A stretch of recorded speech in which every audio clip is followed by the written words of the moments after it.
Well, week 9 is upon us. We've got a lot of great things to happen, starting with some Thursday night lights action. Syracuse and Virginia Tech. What you gonna give us? Remains to be seen. However, semicolon, comma. It's some other key matchups here in the conference that may shape and shift how we end up seeing who ends up in the ACC championship game.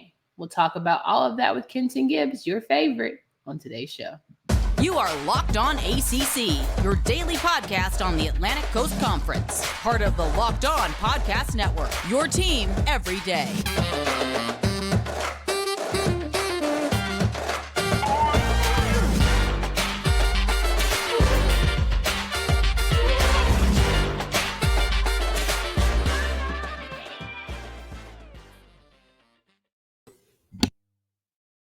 What's going on, everybody? Welcome to today's edition of Locked On ACC. I'm your host, Candace Cooper, joined by Kenton Gibbs of Locked On Wolfpack.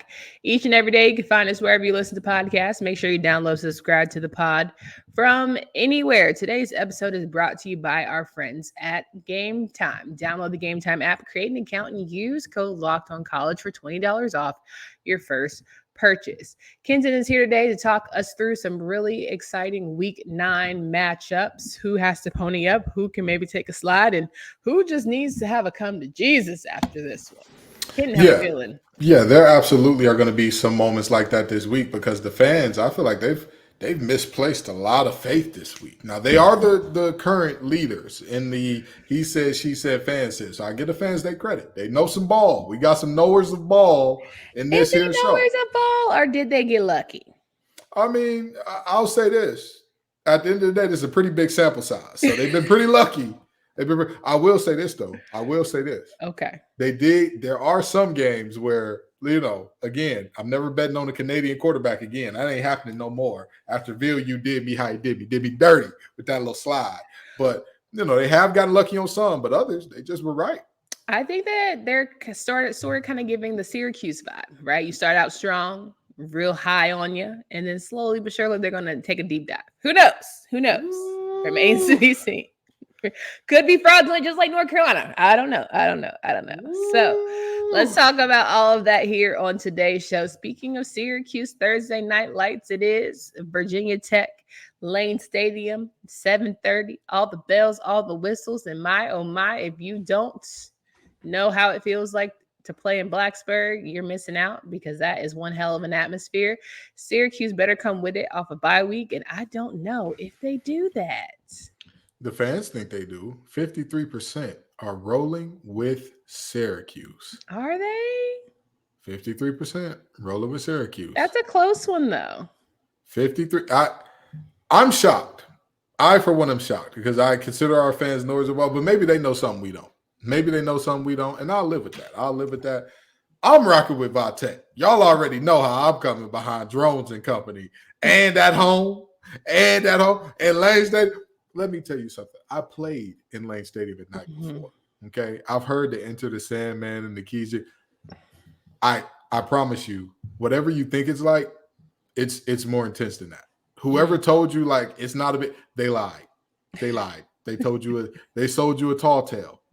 They told you a fib, as they say in black households, because kids can't say adults lie. They told a fib, told a story. Told a tale. Yeah. Told a tale, if you will, because I'm going to tell you, Virginia Tech rolls tonight. Listen, Syracuse has a 61% chance according to ESPN matchup predictors. And if we go to our friends at FanDuel, I'm sure it's about the same. And what I'm not really understanding is why people still have so much doubt in Virginia Tech.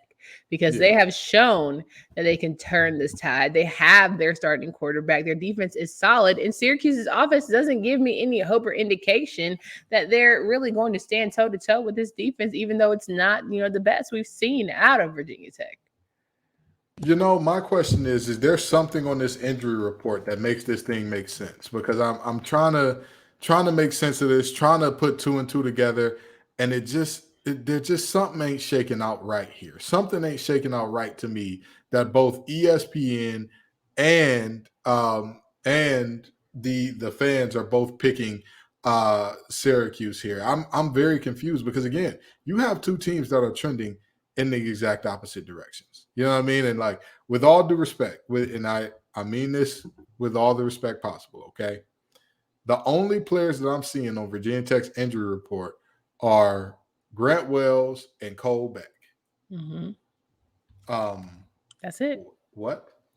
And if you look at just the head-to-head matchups, Kyron Jones is not that far off from Garrett Shrader and has played and started less games, right? You got Tootin versus Allen, and I think that Tootin also is really trying to start to find his niche. And of course, he doesn't have as many touchdowns as Allen, but I feel more confident in just the dynamic and right now the energy of Virginia Tech. So I'm gonna go with Virginia Tech as well.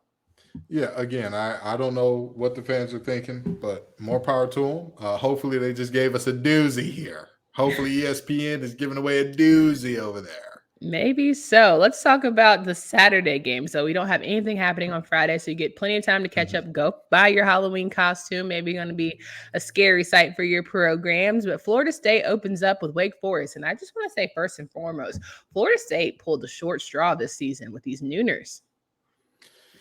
Yeah, to be a number 4 team in the country, like I know the NFL does the whole what's the word I'm looking for? Like they fleece, like they shift the game. Flex. They flex the game. That's the word. We could have got a little flex for a 7-0 team out of our conference. I'm just saying.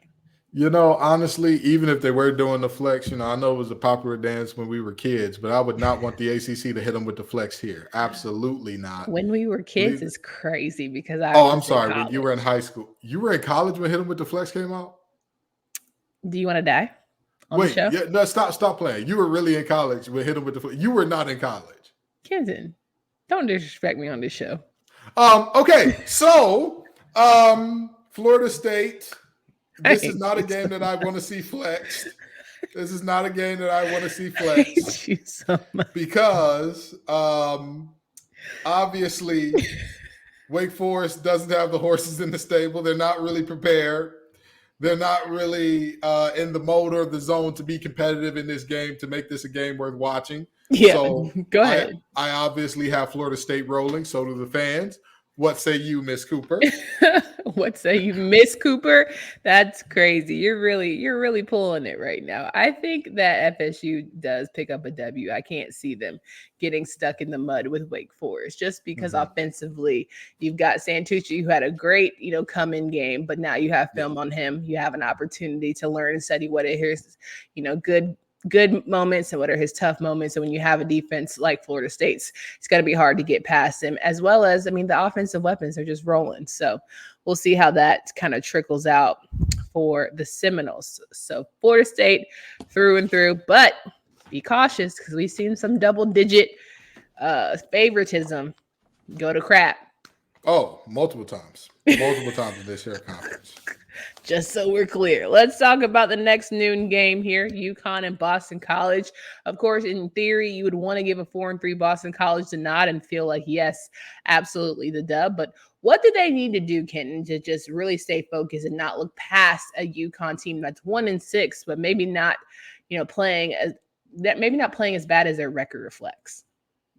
Yeah. So first thing first, y'all know me. Y'all know what I do here on this show. I'm always just going to tell you what it is, what it ain't, what it could be, and what it can't. And in terms of this UConn team, this is not a good team in any way, shape, form, or fashion. This is not a team that should be looked at as like, oh, they're very serious. This is a team that can beat anybody. But what I will say about this team is ever since the Duke loss, which is a similar thing to what happened last year, after they got blown out by NC State, they got better and better and better every game after that, right?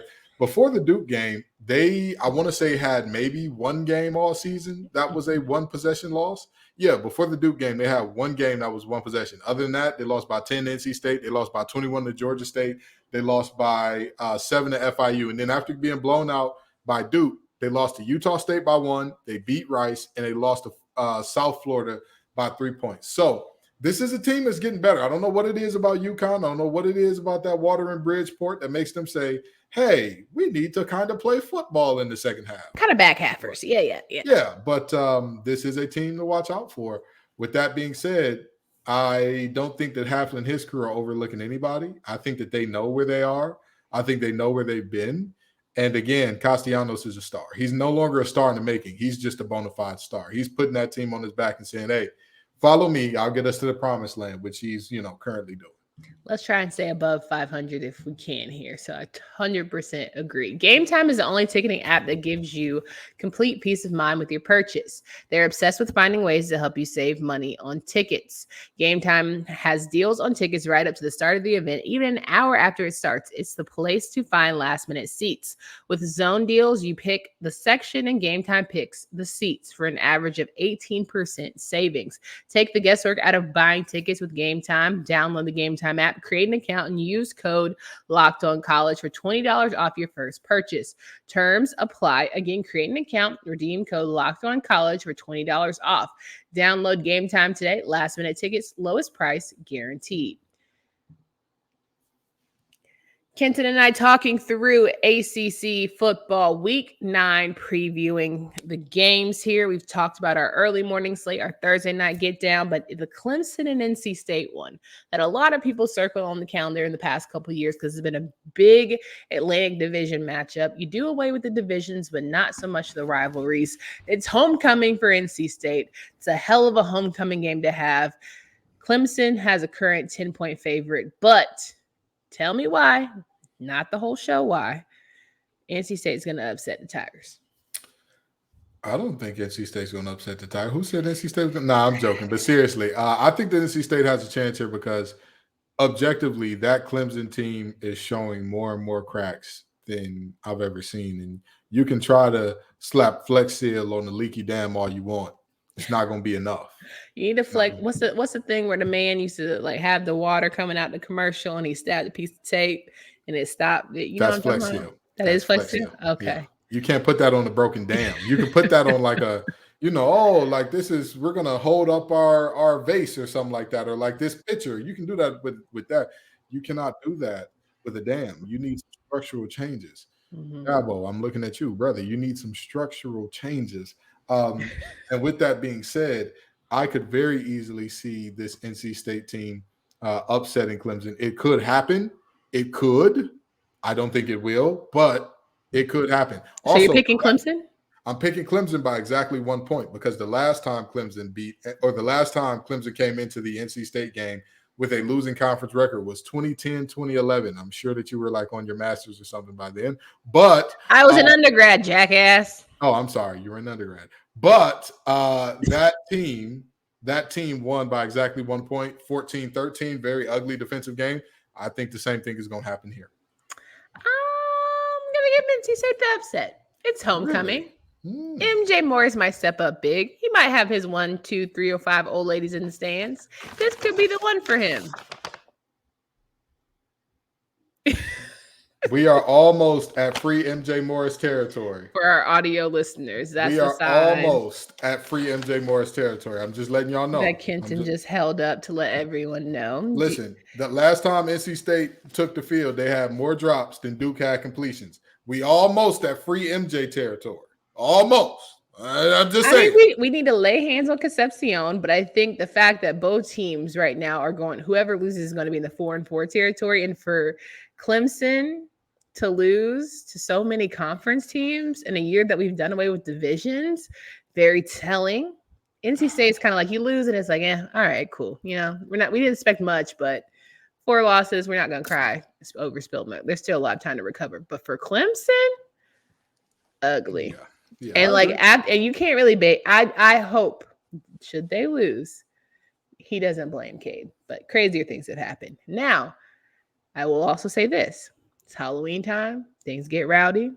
And they're also playing on the CW network. Last time one of our really good teams played on the CW network, it didn't go great. So I don't know what it is about CW, but I want the ACC to get off. If your school has to play on the CW. We're enjoying the CW. Yeah, I bet. Come on with the CW. What did the fans say towards this game? In a very shocking pick here, the fans have overwhelmingly gone Clemson. All right, what a time. Cool with the upset. Yeah. What did the fans pick Boston College just so we can have it on record? Yes, the fans 85% pick Boston College, which I agree with. I don't think the UConn has a shot in that game. What's the percentage of the NC State game? The percentage is 69% Clemson, 31% NC State. All right. Well, I'm feeling the upset, so don't let me down, Wolfpack.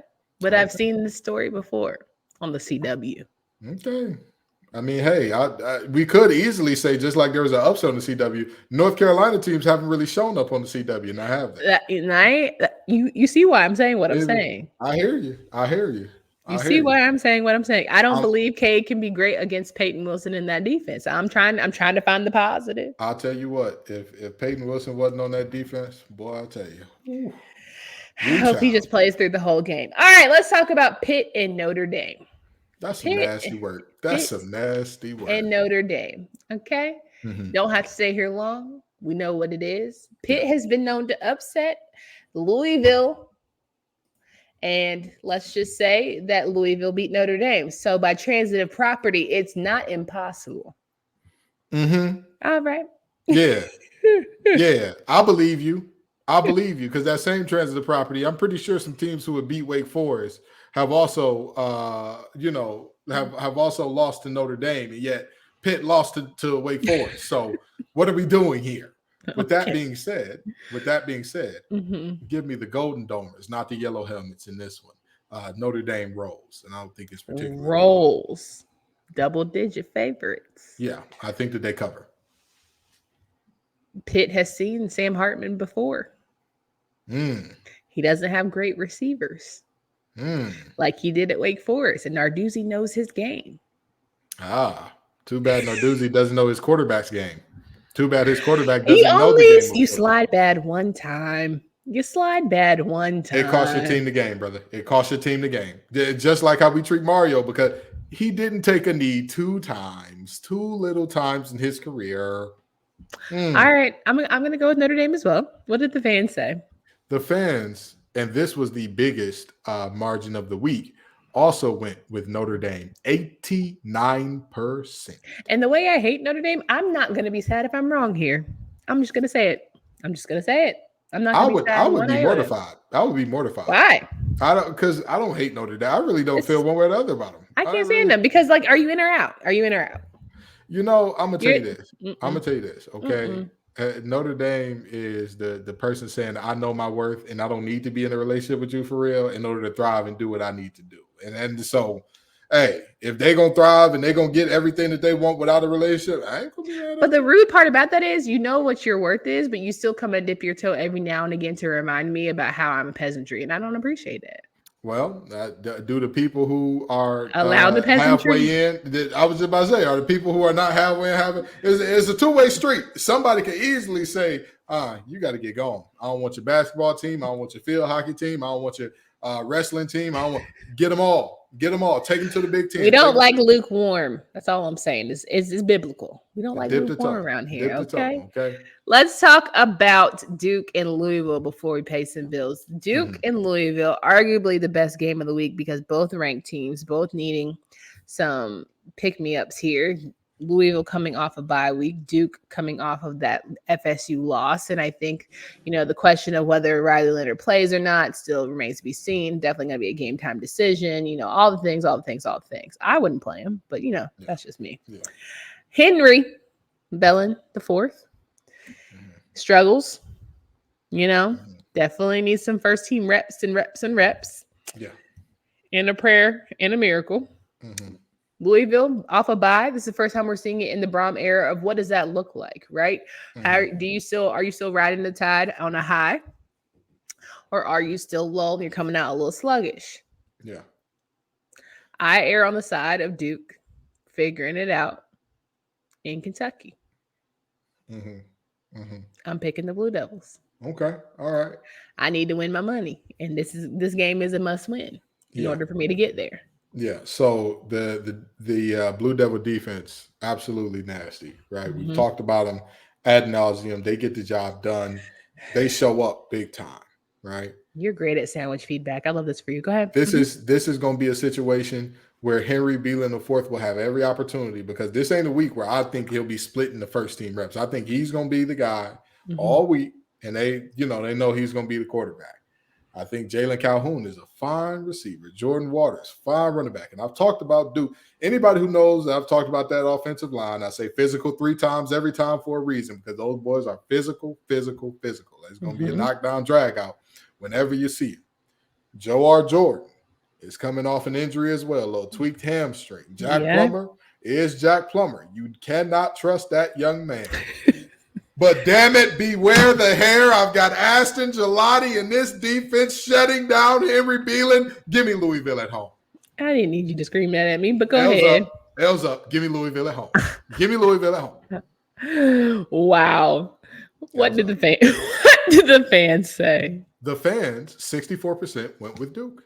64% went with Come Duke. on. Let's go, fans.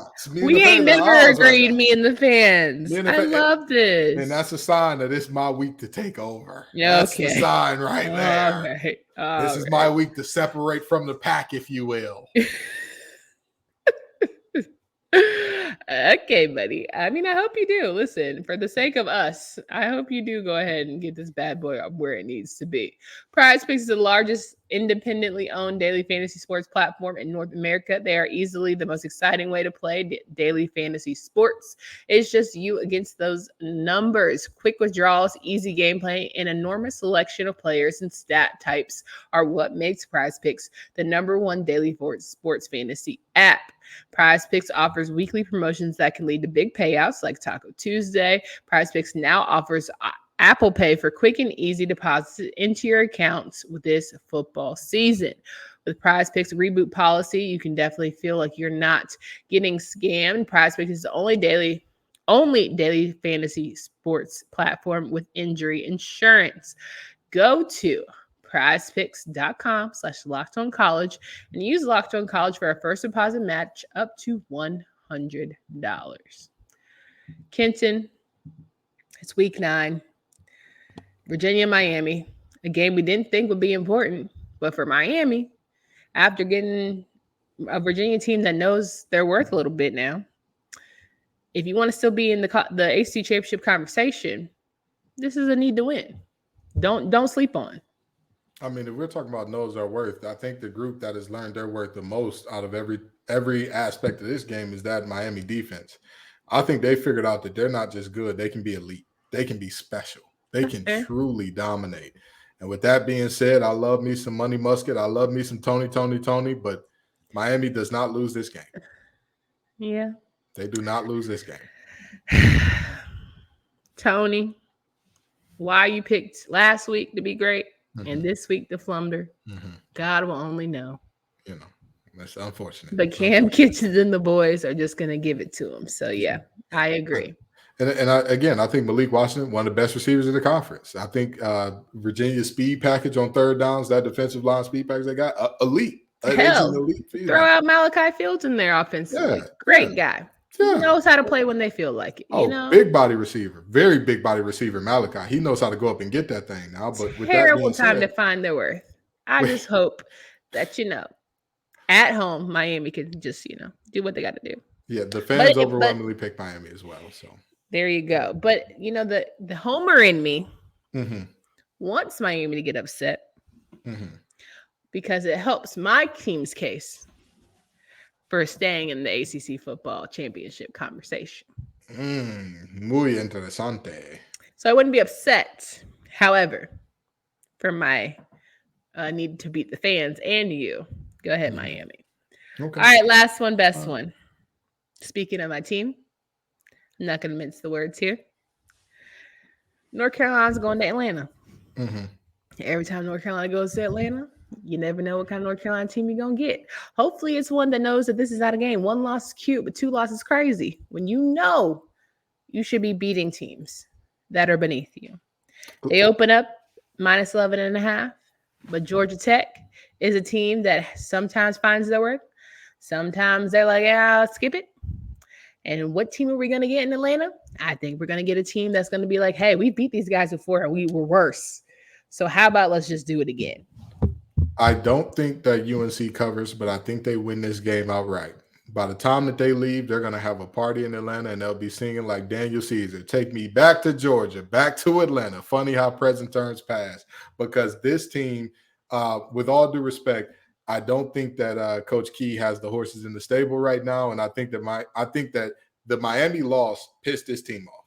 I think they're going to come in there mad, angry, ready to take it out on somebody, and Georgia Tech just the Miami loss? I'm sorry, Virginia Virginia. lost. Virginia Mhm. loss was But what this did is. it piss them off? Because if you're blaming the fans, are you not taking accountability as a coach, Mac? Are you not saying to yourself, this is a must-win coachable game for me? Because if everyone's going to say we're just the same old North Carolina team, don't prove them right by losing to a team that you absolutely are supposed to be. All right. So listen, I'm gonna say this, and this is like, I hate to say it because I know people are gonna say, "Oh, he just says that because he hates UNC." When has Mac ever said, "This one's on me, guys. This is on me. I blew it. I screwed the pooch here"? When has that ever happened? Not once since he's returned, actually. He didn't do it at Texas either. What are we doing here? Like, Yeah. let's just be honest with ourselves. Like, this is who he is. I think that team, the team institution, is one of guys who thought, "Hey, we can run the table. We can make a playoff run here." And I think not only is that now a further reach where they need a lot of help, but they still realize we're in the driver's seat in terms of getting to the ACC championship. We are in the driver's seat for where we need to be, but we need to play pissed off from now on. We need to not just beat teams, but dominate to get there. Because, I mean, if you let this team hang around with you, if you let this Georgia Tech team hang around, we've seen it earlier this year. Crazy things are happening when you let the Yellow Jackets stick around. So, 1,000%. So I go UNC, you go UNC. What do the fans go? the fans also picked the boys in baby blue with the they picked, give me just a second here, 65% UNC. So, all right. Well, yeah. Lord help the church. Help UNC to keep elevating our conference play. That's all I'm going to say. If anything, Duke would be the church, right? Because they got the whole chapel thing going on over there. Goodbye. Oh, all right. Okay. All right. So those are the week 9 game selections. We come back on Monday, we recap it. We see where we stand in our prizes. You know, if we all, the whole point of this is, of course, be competitive because that's 2 former athletes running the show. It's things we like to do. But we also love fan engagement. So crazy things can happen. Maybe we'll have a fan up here who wants to talk through the season as we prepare for basketball. We got to get into, though, when it comes for ACC basketball time, talk about the preseason rankings, the preseason teams, the all ACC teams, all of that fun stuff. But we want to dedicate a more full episode too. So we will give you that next week amidst talking about some of your fan feedback. I, heard rumors, Kenton, that that was the most fair and balanced show for comments read that they've ever seen. So maybe you're onto something. Maybe you're gonna do it next week. Who knows? I'm just saying. Yeah, I mean, let's get the people what they want. Yeah, I mean, let's get the people. Only one. I mean, apparently we've ruined our credibility multiple times here by dropping teams too low and whatnot. And that's all right with us. That's all right with us. As long as you tune in to watch our incredible sales, we'll be okay. All right. That's what matters here. 5-star review vibes only. For Candace Cooper and Kenton Gibbs, we hope you guys have a great and safe weekend. Please stay safe out there this Halloween weekend, and we look forward to talking to you next week about week 9. And there it is, moving on towards week 10. I need some sleep. That's all that was. Until next time.